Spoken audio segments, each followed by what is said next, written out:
வணக்கம் தனுசு ராசி நண்பர்களே. மாசி மாத கிரக நிலைகளை ஆராய்ந்து பார்க்கும் பொழுது மாத தொடக்கத்தில் உங்கள் ராசிநாதன் குரு வக்கர இயக்கத்தில் இருந்தபடியே சப்தமஸ்தானத்தில் சஞ்சரிக்கிறார். அவரது பார்வை உங்கள் ராசியில் பதிவது யோகம்தான். குரு பார்க்க கோடி நன்மை என்பதற்கேற்ப உங்களுக்கு எல்லா வழிகளிலும் நன்மை கிடைக்க வேண்டிய நேரம் இது. குரு வக்கர குருவாக இருப்பதால் அவருடைய ஆதிக்கத்தால் ஒரு சில இடையூறுகளோ உடல்நல தொல்லைகளோ ஏற்பட்டாலும் உடனுக்குடன் சரியாகிவிடும். கொடுக்கல் வாங்கல்களில் வளர்ச்சி கூடும். தேங்கிய காரியங்கள் ஒவ்வொன்றாக நடைபெறும். செல்வ நிலை உயரும். உங்கள் ராசிக்கு 2ஆம் இடத்தில் சஞ்சரித்து வரும் செவ்வாய் 21/2/2026 அன்று 3ஆம் இடத்திற்கு செல்கிறார். சகோதரர்கள் செவ்வாய் சகோதர ஸ்தானத்திற்கு செல்லும்போது சகோதர ஒற்றுமை பலப்படும். பாகப்பிரிவினை சுமூகமாக முடியும்.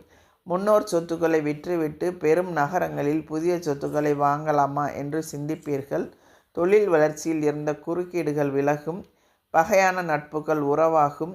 பணிபுரியும் இடத்தில் இருந்த நெருக்கடிகள் அகலும். தொழில் கூட்டாளிகள் உங்களை விட்டு விலகினாலும் புதிய கூட்டாளிகள் வந்து இணைவார்கள். உங்கள் ராசிக்கு 3ஆம் இடத்தில் சஞ்சரிக்கும் சுக்கிரன் 3/3/2026 அன்று 4ஆம் இடத்திற்கு செல்கிறார். அதோடு அங்கு உச்சமும் பெறுகிறார்.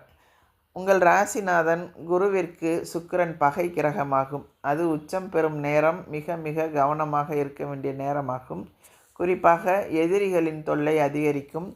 குடும்ப கவலை கூடுதலாகும். வியாபாரத்தில் வேலையாட்களால் பிரச்சனைகளை சந்திக்க நேரிடும். உத்தியோகத்தில் உள்ளவர்கள் ஊர் மாறலாமா இடம் மாறலாமா என்று சிந்திப்பார்கள். பொது வாழ்வில் உள்ளவர்கள் வீண் பழிக்கு ஆளாக நேரிடும். உங்கள் ராசிக்கு 3ஆம் இடத்தில் இருந்த சனி பகவான் 6/3/2026 அன்று 4ஆம் இடத்திற்கு வருகிறார். எனவே அர்த்தாஷ்டம சனியின் ஆதிக்கம் ஏற்படுகின்றது. இது 2½ ஆண்டு நீடிக்கக்கூடியது. இருந்தாலும் குரு வீட்டில் சனி அமர்வதால் பெரிய அளவு பாதிப்பு ஏற்படாது. மேலும் திசாபுத்தி பலம் பெற்றிருப்பவர்களுக்கு தெய்வ தரிசனங்கள் மூலம் இடையூறுகள் அகலும். பெற்றோரின் உடல்நலில் கவனம் தேவை. வீண் விரயங்களிலிருந்து விடுபட சுப விரயங்களை மேற்கொள்ளலாம். குருவின் வீட்டில் இருக்கும் சனியின் பார்வை படுமிடங்கள் புனிதமடைந்து நன்மைகளை கொடுக்கும். என்றாலும் உங்கள் ராசியை சனி பார்ப்பதால் இக்காலத்தில் உடல் நல தொல்லைகள் வரத்தான் செய்யும். மேலும் மருத்துவத்திற்கு என்றே ஒரு தொகையை செலவிடும் சூழலும் உண்டாகும். வாங்கிய இடங்களில் பிரச்சனை வழக்குகளை சந்திக்கும் சூழ்நிலை உருவாகும் நேரம் இது. பிறரை நம்பி செயல்பட இயலாது.